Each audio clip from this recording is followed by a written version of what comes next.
तो गाइस मैं हूं अंकित और आप दिख रहे हैं रेसलिंग फैंस नेटवर्क। शुरू करते हैं गाइस अपनी बात को हम लोग सबसे पहले ब्लड लाइन की स्टोरी लाइन से। तो भाई ब्लड लाइन वाली स्टोरी लगता नहीं है भाई कि कभी भी खत्म होने वाली है, बिकॉज रोमन ने कह दिया है कि 3 साल आगे तक की भी मैं कहानी देख सकता हूं। यानी कि ब्लड लाइन की स्टोरी भाई आपको हाल फिलहाल में कभी भी एंड होते हुए नहीं दिखेगी, शायद रेसलमेनिया 41 में भी एंड होते हुए ना दिखे। अभी रोमन आए थे भाई SI यानी कि स्पोर्ट्स इलस्ट्रेटेड के साथ बात कर रहे थे, एंड यहाँ पे Roman Reigns says he can visualise what will happen with the blood line story line even 3 years from now. Roman ने कह दिया कि वो अभी से विजुअलाइज कर सकते हैं कि अभी से 3 साल बाद ब्लड लाइन की स्टोरी लाइन में क्या कुछ हो रहा होगा। यानी कि रोमन रेंज को पता है भाई कि ये वाली कहानी 3 साल से भी ऊपर चलने वाली है। यानी कि भाई अब ये एक नेवर एंडिंग चीज़ बन चुकी है। हम लोग अभी तक इसको यही समझ के देख रहे हैं कि शायद रेसलमेनिया 40 एंड होगा, रेसलमेनिया 41 या फिर रेसलमेनिया 42, लेकिन शायद अब ये न्यू नॉर्म बन चुका है कि भाई ये कहानी खत्म नहीं होने वाली है। कभी कोई आता रहेगा, कभी कोई आएगा, आपस में लड़ते भिड़ते रहेंगे, कुछ ना कुछ चलते रहेगा।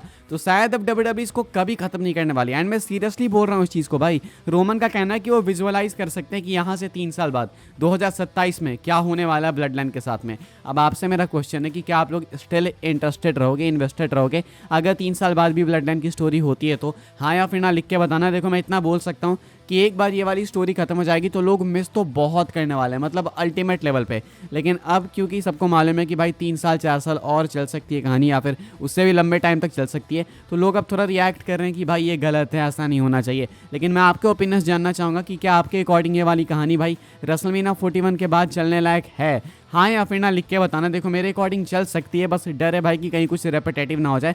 अभी तक ऐसा कुछ हमें देखने को ज़्यादा मिला नहीं है, मिला है लेकिन ज़्यादा नहीं मिला है। लेट्स होप कि आगे भी ना मिले। फिलहाल रोमन का बोल्डली क्लेम करना है कि वो 3 साल बाद भी देख सकते हैं कि आखिर WWE वाले क्या कुछ कर सकते हैं ब्लड लाइन की स्टोरी लाइन के साथ में। यानी 2027-28 की बात हो रही है यहाँ पे। आगे बढ़ते हैं गाइस, बात करते हैं अगली स्टोरी के बारे में, जो कि अगेन रोमन रेंज को लेकर। तो भाई इस वाले इंटरव्यू के अंदर रोमन ने पता नहीं कितनी सारी बातें कर दी है भाई, इतनी सारी अपडेट से। पिछले वीडियो तो भाई कंप्लीटली इसी के ऊपर थी, अब यहाँ पे वापस से वही सारी चीज़ें हम लोग कवर कर रहे हैं। तो भाई अभी रोमन कमेंट करते हैं कि क्या वो हॉलीवुड के लिए WWE लीव करने वाले हैं, एंड वो हॉलीवुड के बारे में क्या सोचते हैं। रोमन के फैंस का ये बहुत बड़ा डर है भाई कि रोमन कहीं लीव कर देंगे, हॉलीवुड चले जाएंगे, WWE छोड़ के चले जाएंगे। तो भाई Roman Reigns talking about him potentially going to Hollywood says he wants to make quality movies with great crews. Also says he does not want to go an extent of The Rock, Cena and Batista.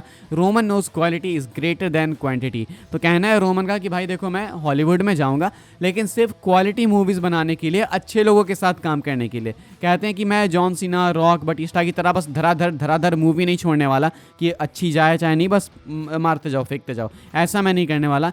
Quality वाली बात है तो Roman कहते हैं कि quality over quantity, ये कम करेंगे लेकिन अच्छी मूवीज़ करेंगे, अच्छे लोगों के साथ काम करेंगे। तो रोमन भाई बेसिकली बताना चाहते हैं कि अगर वो WWE लीव भी करेंगे हॉलीवुड के लिए तो ऐसा नहीं कि वो सिर्फ हॉलीवुड में ही आपको देखने को मिलेंगे, वो शायद स्टिल WWE के अंदर आपको ज़्यादा देखने को मिले एंड हॉलीवुड में कम देखने को मिले। Because Roman Reigns Rock, John Cena, Batista की तरह भाई नहीं जाने वाले हॉलीवुड में, कभी कदार जाएंगे, साल में 1-2 हिट देंगे, अच्छी मूवीज़ देंगे, उसके बाद बात खत्म। इतना मैं आपको बता सकता हूँ, ऐसा रोमन की बातों से लग रहा है। आगे बढ़ते हैं गाइस, वापस से बात करते हैं रोमन रेंज के बारे में। अभी भाई इसी इंटरव्यू के अंदर रोमन रेंज सेथ रॉलिंस के ऊपर भी कमेंट करते हैं। हमें मालूम है भाई कि WWE साइड में रोमन वर्सेस रॉलिंस के लिए बिल्ड कर रही है। इनका मैच आपको रेसलमेनिया में देखने को मिलेगा, मे बी मेन इवेंट भी हो सकता है आने वाले टाइम के अंदर। अब ऐसे में रोमन क्या कहते हैं भाई सेथ रॉलिंस के बारे में मैं आपको बता दूं। कहते हैं any time I have a chance to F him up I am gonna take it, that's how I feel about him. He is a constant reminder and a lesson to my self on who to trust and how to trust them, and if you can't how to keep him, and that's where I like to keep him a chair's length away. कहते हैं Roman Reigns Seth Rollins के बारे में कि जब भी मुझे मौका मिलेगा ना भाई उसको पीटने का, मैं उसके पीछे जाने वाला हूँ, मैं वो मौका लूँगा। कहते हैं कि बस मैं ऐसा ही फील करता हूँ उसके बारे में, वो एक ना मेरे लिए कांस्टेंट रिमाइंडर है, एक लेसन है मेरी ज़िंदगी के लिए कि आखिर मुझे किस पे ट्रस्ट करना है, कैसे करना है, एंड अगर नहीं कर सकते तो भाई उनको खुद से कैसे दूर रखना है। मैं उसको खुद से एक चेयर लेंथ दूर रखना चाहूँगा, कि यानी कि एक चेयर की लेंथ से मैं उसको दूर रखना चाहता हूँ। हमेशा वो चेयर शॉट वाले रेफरेंसेस भाई आते ही आते हैं। रोमन ने भाई सेथ रॉलिंस को मारना कबूल करा रेसलमेनिया 40 में, टाइटल छोड़ दी अपनी, लेकिन रॉलिंस से रिवेंज लिया। शील्ड का जब ब्रेकअप हुआ था तो रॉलिंस ने भाई स्टील चेयर से अटैक करा था। तो रोमन एंड रॉलिंस की स्टोरी में भाई जो स्टील चेयर है वो काफ़ी सिग्निफिकेंस रखती है। तो रोमन उसी की बात करते हैं यहाँ पे कि वो एक स्टील चेयर की दूरी पे रॉलिंस को रखना चाहेंगे खुद से, यानी कि जब भी मौका मिलेगा वो उस सेम चेयर से रॉलिंस को बैंग करेंगे, स्मैश करेंगे। तो ऐसा कहना है रोमन का। डेफिनेटली भाई फ्यूचर रेसलमेनिया मेन इवेंट है, इसमें कोई डाउट नहीं है। हाइप बढ़ते जाती है भाई समय के साथ, जितना वेट कराएंगे भाई ये लोग उतनी ज़्यादा हाइप बढ़ेगी।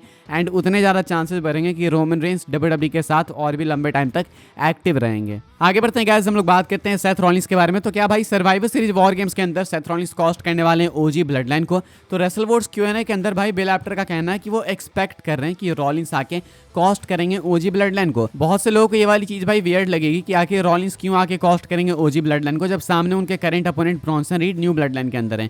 इनका कहना है भाई कि यही तो ट्विस्ट है, क्योंकि CM पंक इस वाली टीम में, तो रॉलिंस क्लियर करेगा कि मेन टारगेट उसका कौन है। इधर इसके दो दुश्मन है, दो मेन दुश्मन है, एक रोमन रेंस एंड एक CM पंक। उधर तो उससे ब्रॉन्सन रीड है, तो वो शायद आके अटैक रीड पे भी करेगा, लेकिन कॉस्ट अगर वो करेगा तो शायद CM पंक की टीम को, रोमन रेंस की टीम को। ऐसा कुछ कहना है बिल एप्टर का। बाय द वे भाई बिल एप्टर अभी एक्टिव ज़्यादा है नहीं कि आप उनकी रिपोर्ट्स को बहुत सीरियसली लो, एंड ये इनकी कोई एज सच रिपोर्ट भी नहीं है। इनका मानना है कि इसके चांसेस काफ़ी हैवी हैं। मुझे नहीं बिलीव है भाई, मुझे ये बिलीव है कि रॉलिंस इंटरप्ट कर सकते हैं, लेकिन क्वेश्चन भी है मेरा कि आखिर वो वॉर गेम मैच के अंदर जाएंगे कैसे। लेकिन इतना मैं जानता हूँ कि कहीं ना कहीं रॉलिंस के मेंशंस होंगे या फिर रॉलिंस फिजिकली वहाँ पे प्रेजेंट होंगे, लेकिन वो कॉस्ट करेंगे ओजी ब्लड लाइन को, ये मैं देखो कंफर्म नहीं कर सकता। आगे बढ़ते हैं गाइस, हम लोग बात करते हैं अगली स्टोरी के बारे में, जो कि CM पंक को लेके WWE के भाई क्या रिएक्शन है CM पंक के ऊपर। 1 साल से ऊपर हो चुका है भाई CM पंक को WWE में आए हुए, एंड क्या CM पंक ने अपने लक्षण दिखाने चालू कर दिए हैं, या फिर CM पंक भाई बैक स्टेज स्टिल लवेबल है। मैं आपको बता देता हूँ, फाइटफुल की रिपोर्ट है, कहा जा रहा है CM Punk is said to be a model citizen backstage in WWE since his return at last year's Survivor Series. He is believed to have been quite helpful in the company. Fightful का कहना है कि CM Punk को ना एक model citizen बोला गया, यानी एक अच्छा आदमी जिसके साथ आप रह सकते हो, घूम फिर सकते हो, समाज में रहने वाला आदमी है। तो बैकस्टेज भाई अच्छा रिएक्शन है CM Punk को लेके। 1 साल से ऊपर समय निकल चुका है।